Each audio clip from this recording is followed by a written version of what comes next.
This is The Rundown, your weekly news and review from Western Mass. I'm Carrie Saldo. It is July 31st. Running things down with me this week, Kevin Moran, the executive editor of the Berkshire Eagle. Jim Kinney, reporter from the Springfield Republican newspaper.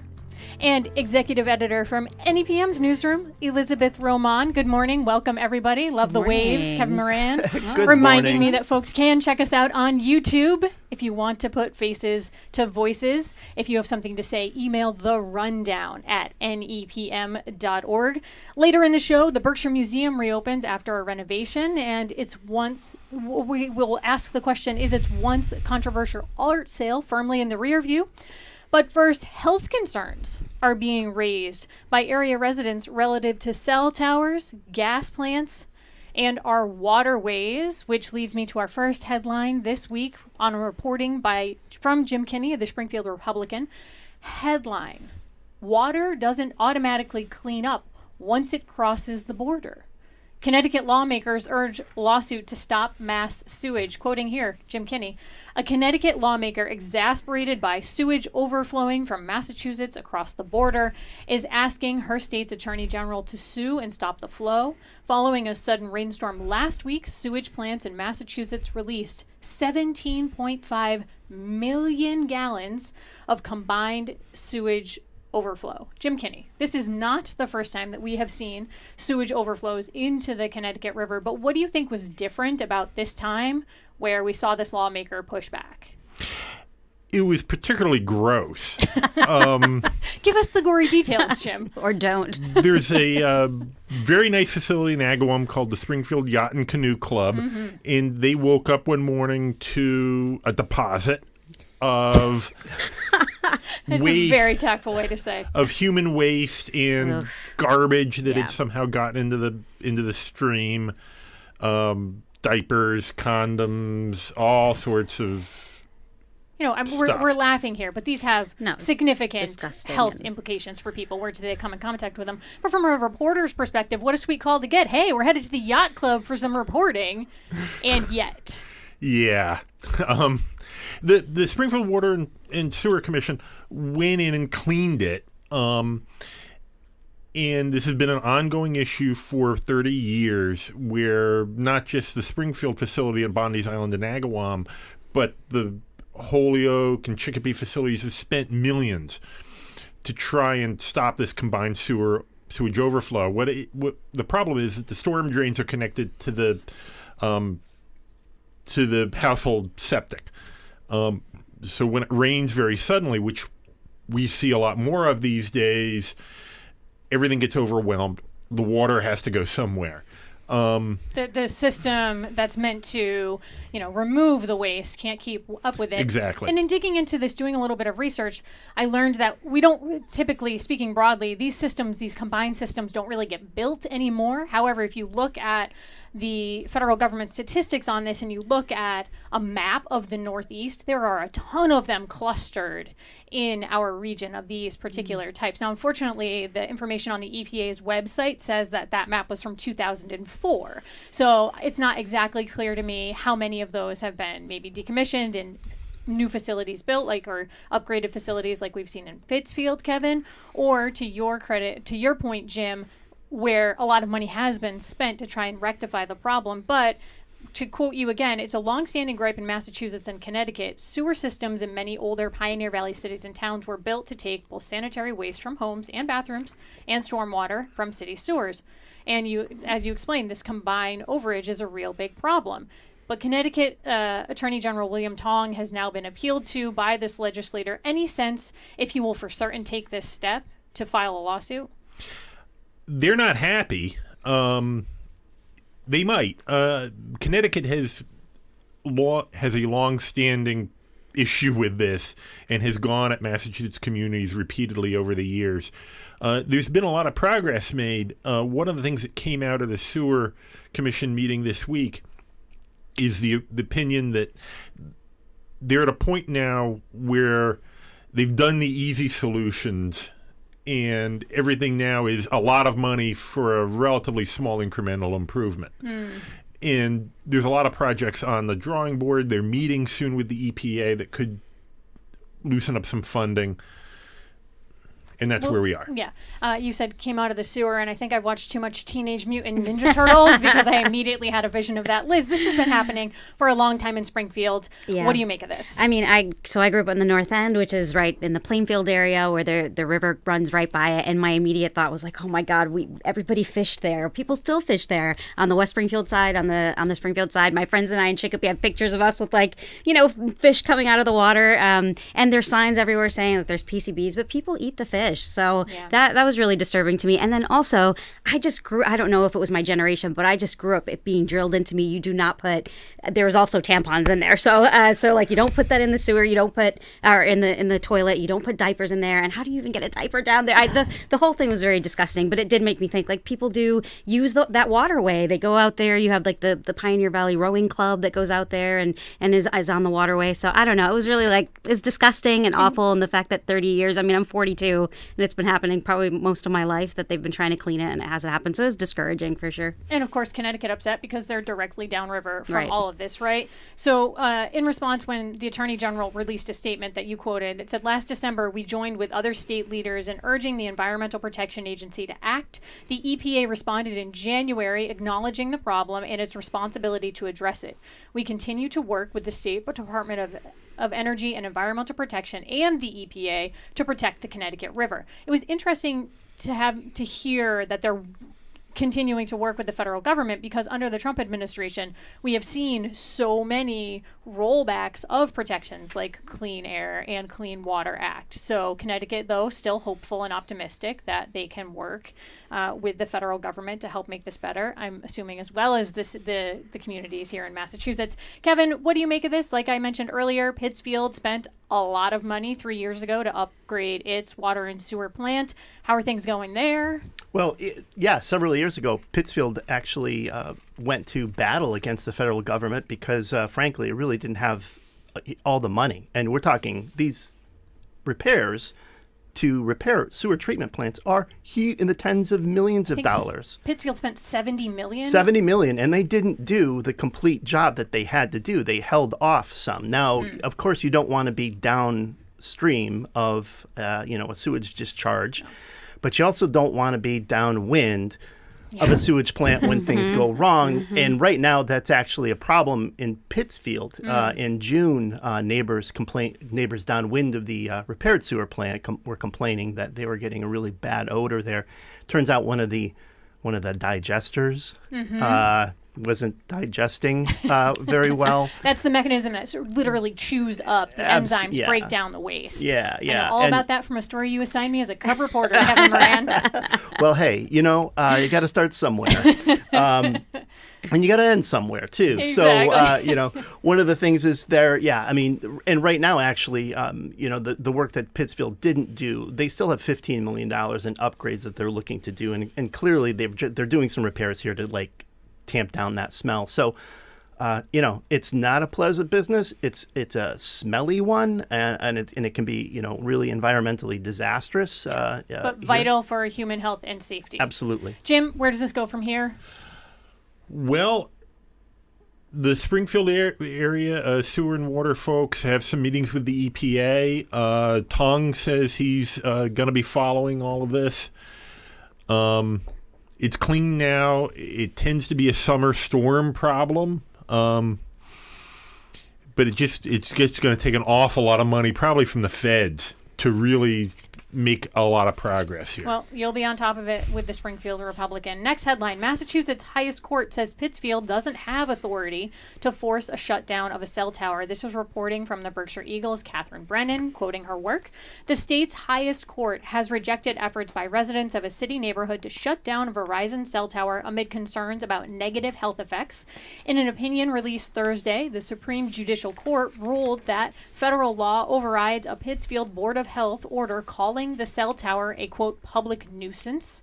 The decision caps a years-long battle over whether the city has the power to order Verizon to take the tower offline in response to complaints from nearby residents of headaches, nausea, insomnia, and dizziness. Now, many neighbors, Kevin said, who are living in underneath the 115-foot cell tower have opposed this right from the jump. Give us some of the history here. Yeah, back in 2020, a cell tower went up in a section of Pittsfield, very unpopular with residents. Now, cell tower siting, of course, involves various jurisdictions. I mean, there's your local city jurisdiction, there's the your neighborhood concerns, but it also works at a higher level, on the federal level, with federal communications and things like that. Neighbors were very opposed to this cell tower, and the cell tower went up. The residents were upset. They said that that their health was aggravated. Certain health effects affected them, as you listed. They fought this. They brought their concerns to the Board of Health. The Board of Health went to bat for them.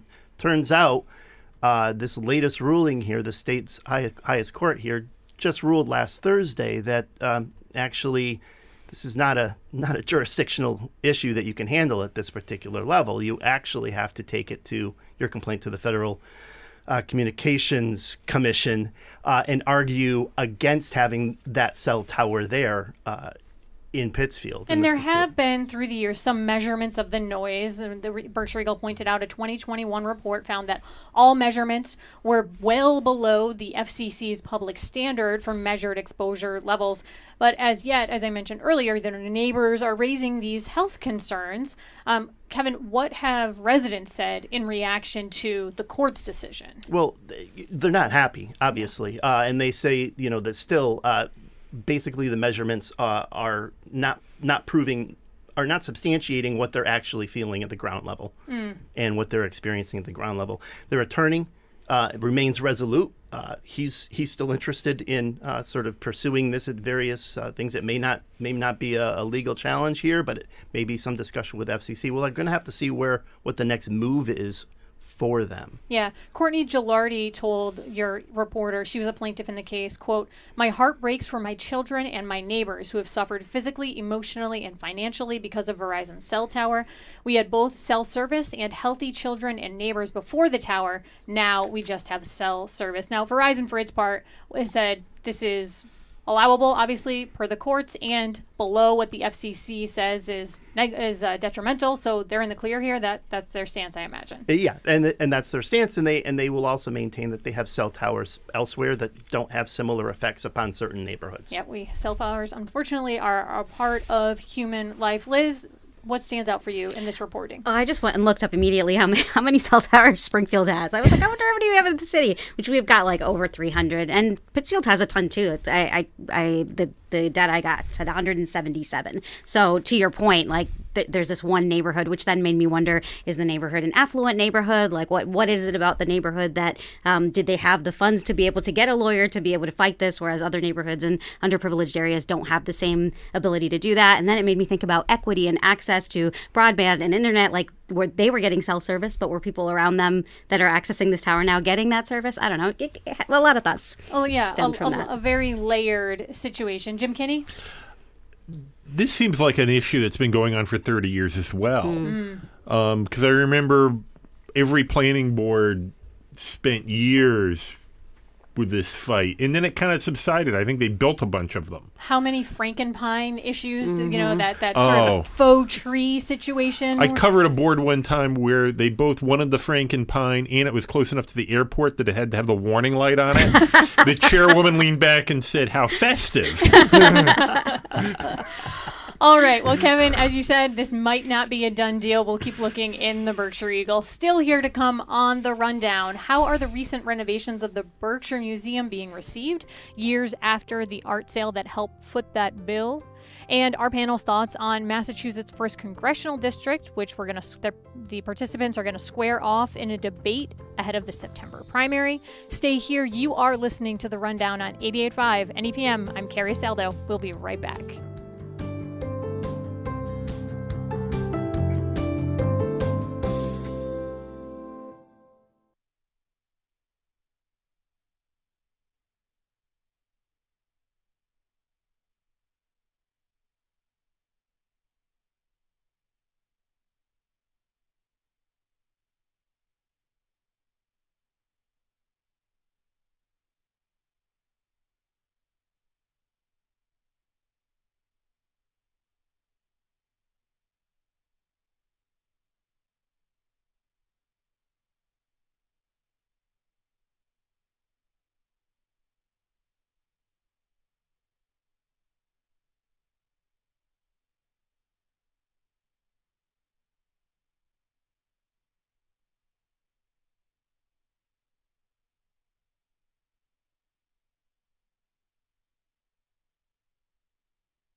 Welcome back to the Rundown here on 88.5 NEPM. I am Carrie Saldo, joined in studio by journalists Kevin Moran, Jim Kinney, and Elizabeth Román. Let's get right back into it. The headline: 2 different sets of neighbors, liquefied natural gas sites hum strikes sour note for Wilbraham and Charlton. Are Mass DEP and Eversource listening? All right, Jim, you wrote about this issue in Wilbraham last week. A little bit from the story: a loud, persistent humming, some blame a Eversource natural gas facility in nearby Ludlow, has neighbors around Mountain Road in Wilbraham buzzing. In response to the complaint, state environmental and public health authorities have promised to send out a new team of investigators with fresh monitoring equipment in early August. And then this week in Charlton, some of the neighbors who read your story about Wilbraham got in touch and said, hey, look, we live outside here in Worcester County, just north of Southridge, this section, Charlton. But they're having similar complaints about a Northeast Energy Center, a liquefied natural gas plant. The town health director has said that the town has been aware of this issue for years. Before we get into the story, we do have an audio clip of the sound that was captured in Wilbraham. And I have to say, I find this ear-splitting, but everyone else can listen and decide for themselves. Yikes. It just... rough to listen to, and people are living next to this. And there's a YouTube channel that shows all hours of the night they're hearing a variation of this noise. The Charlton residents that contacted you when they read about your Wilbraham coverage, they obviously said they've been contending with this for years. How did you become aware of the issue first in Wilbraham? We heard from a reader, somebody who had some connections to the paper, and he had been going back and forth. One of the interesting things is I started working on the story, making phone calls to legislators in the towns, and then he got a call from state DEP saying, hey, we have that equipment to measure the sound. We might be coming out in a week. Wacky coincidence. The power of the press and the people. Yeah. So as this has been unfolding from the files of, excellent job reporting a noise for a print story, Jim Kinney, you asked the neighbors to describe the noise, and they came up with like a leaf blower, not quite a rumble, an ongoing drone, a fan or a pump motor with worn out bearings, like living next door to a food truck generator. This all sounds incredibly frustrating. Some residents, as you say, have complained to the Department of Environmental Protection. What has DEP said? They have disciplined and are working with the plant in Charlton. They have not done anything with the plant in Ludlow yet, but there's been paperwork that goes back and forth. One of the issues is there's no real teeth to this. They can't go in and shut the thing down. They can send letters, you're out of compliance. And because there are sound standards. There are sound standards and lower sound standards for what's called a pure tone, which is something like that. That we listened to just a few moments ago. Yeah, you could go louder for something that would be more intermittent, like a banging or something that wouldn't burrow into your skull like that. I did hear from one person who had read the Wilbraham story, and he had made medical appointments. He thought it was on his head. Wow. Yeah. And the World Health Organization does say that there are real impacts on human health. In fact, the EPA website says that human health problems related to noise, including stress-related illnesses, high blood pressure, speech interference, hearing loss, sleep disruption, and loss of productivity are among the issues that can fall out from this. For its part, as I read in your reporting, Eversource is saying, well, we haven't quite pinpointed if it's us, where it's us. A little bit different story in Charlton, where they've actually done some insulating of some of the components, the compressors, other elements. Liz, we're just adjacent to I-91 here at the NEPM studios. I'm highly aware of noise every time we set foot outside of here. Yeah. You grew up in the city of Springfield, lots of noise around you all the time. When you read this story, what do you make of it? I mean, I welcome the ambulances and the construction and the, Feels like music home. out of the building. Like, that's not really an issue, but that's also not constant, right? You have an ambulance drive by and then it's done and you move on with your day. But I mean, people saying that they have to keep fans on all day or the air conditioner on all day to keep the sound out. The immediate thought is like, you move to a community like Wilbraham for quality of life, right? You're moving into a suburban community. You expect it to be quiet and kind of chill. And then you have this thing that's just buzzing in your head. I couldn't even tolerate it for the 10 seconds that we listened to it. So I really feel for them. And I think, I think Eversource, we have many gripes in Springfield with Eversource as well, but this one I think they need to deal with. Kevin, are you now sniffing around in the Berkshires for potential areas where there are noise disturbances you're about to send your reporters to? Oh, yeah, no. I mean, that's an alarming thing, especially to hear that kind of buzz against the birdsong. Heard a few chirps in there. It also impacts wildlife, too, from what I read in my research. I can only imagine that it would certainly, be a negative thing for that neighborhood. Yeah, I also didn't know what a liquefied natural gas plant was, so I learned a thing or two just from looking that up. One of the weird sound is so weird. I swear to you, it sounded worse in that man's backyard than it did when I stood at the plant gate. Wow. The way sound bounces. Yeah. And to your point, Liz, what I learned about liquefied natural gas plants, it's sort of a key point in the process of taking the natural gas and making it usable for our energy sources. Well, you'll be sure to keep watching this issue, Jim, for us here. And listening. Exactly. Headline, there's no comparison. Berkshire Museum visitors awed by redesigned exhibits. This a Berkshire Eagle reporter, former NEPM intern, Tara Montesis, reported after a year and a half of renovations, did the Berkshire Museum's highly anticipated reopening live up to expectations? The visitors who filled the redesigned museum Wednesday had a clear answer. Yes. Kevin, tell us more about the changes at the museum. And first of all, 10 years ago, there was a big controversy surrounding this whole thing because the Berkshire Museum, the idea there was to sell off some of its art to generate a lot more money to do a renovation. The renovation that was conceived of at the time was pretty unpopular because it was pretty outlandish. What visitors this past week, when the museum reopened on Wednesday, saw was a museum that seemed to be far more connected to its own community rather than something that was more otherworldly, so to speak, here. Now, that doesn't mean there aren't otherworldly exhibits at the museum itself. One of the cool things about a particular exhibit that's at the Berkshire Museum is that there's a ceiling of the night sky, which sort of hovers over, a big giant illuminated globe. But that ceiling of the night sky is the night sky that's over the Berkshires. Wow! So you can go to the museum and see what it would look like if you didn't have lights on outside of your house. Exactly. But the reviews so far are very positive. They put more than $12 million into this renovation. The museum's been closed for a year and a half to get this kind of work. They've brought out a lot of pieces from its basement. As a matter of fact, one of the curators there said they had so much stuff that they really didn't exactly know what they've had in sum total, and they're still kind of going through all that. But they're bringing some of those curiosities out of the basement, and they've combined them in such a way where I think it speaks to sort of the local nature, but it also sort of the eclectic aspect of the collection that Zenas Crane made the museum out of. The founder of the museum back in 1901, if I remember the history correctly. You are correct. I remember being in the Berkshire Eagle newsroom working on this story 9 years ago, and that was one of the things that I walked away with when they announced this very controversial sale of these artworks. At first it was going to be 40, then it was 22. The state got involved. It was very controversial.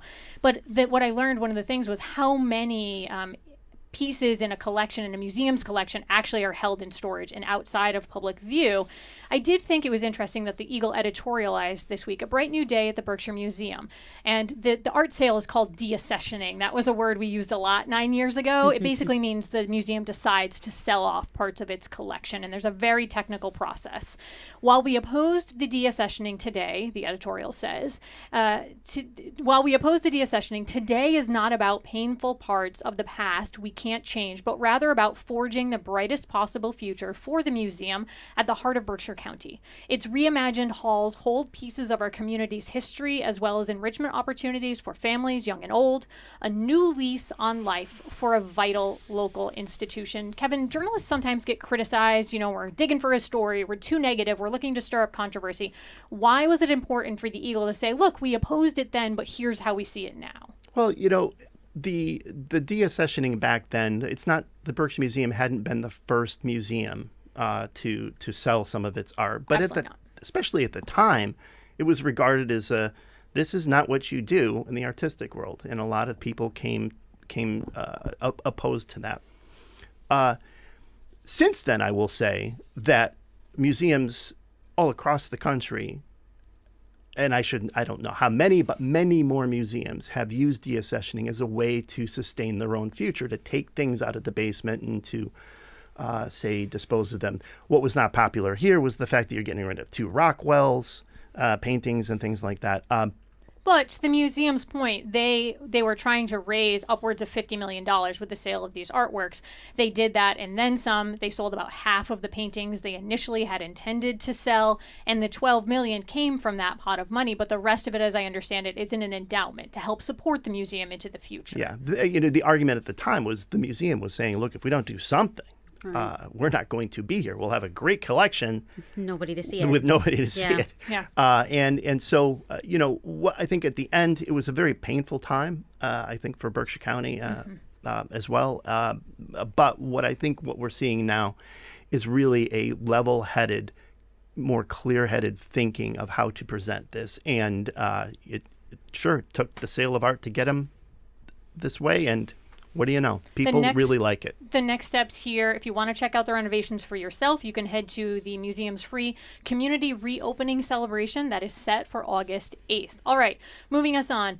Congressman Neal set to debate Whalen. This after Neal's choice not to participate in a candidate forum. Liz, this was reporting from Karen Brown and Kari Njiri in the NEPM newsroom. Western Massachusetts congressional candidate Jeremy Whalen says he's glad for the opportunity to debate incumbent U.S. Richard Neal, but frustrated by the timing. Neal had refused to take part in a community forum in mid-August organized by dozens of organizers, but has instead agreed to a televised primary debate on WWLP TV with Whalen on August 26th. Why is Whalen frustrated, Liz? I think because the forum was organized by like 40 community organizations. Neal said, "I'm not going to do it." There's a couple people in that organization that have funded his campaign or have openly supported him, and so he didn't want to participate in that. The organizers are now saying, "Well, Nexstar, which owns WWLP, they have a PAC that supported Neal in 2020 against Morris and spent quite a bit of money, $5,000." So I think Whalen's frustration is he wants to do. 22 is a 30-minute debate. It's very structured. I think he wants to be seen. He's very comfortable with the people and having a forum that's by the people. I think he felt would be a better way to engage with the public and the voters. Neal says, "I'm out in the community. I'm doing the work already. This is the debate I'm willing to do." And, we take it or leave it. And I mean, I think he took it. So now here we're talking about the Democratic candidates ahead of a primary. There's also an independent in this race, Nadia Milleron, who's actually based out of the Berkshires.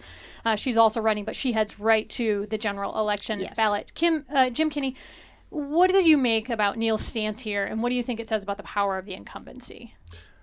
He doesn't want to give the opponent any oxygen in this. Why would you, though? Why would you? But you have to balance that with not having to defend that decision constantly. Eventually, it just becomes easier to do it than to talk about why you're not doing it.